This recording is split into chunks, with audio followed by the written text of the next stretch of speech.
का येत नाही झोप? या वयात असं का होतं? झोप येत नाही, मन कोणाच्या तरी आठवणीत रमून जातं. रात्र रात्र अंग मोडण्यात जाते, श्वास जड होतो आणि उशिरा त्रास होतो.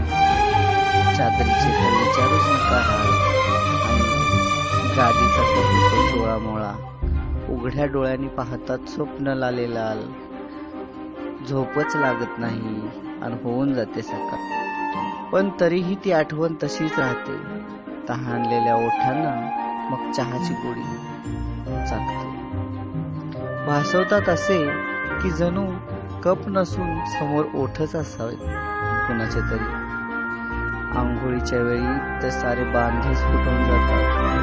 साबण नसावा जणू.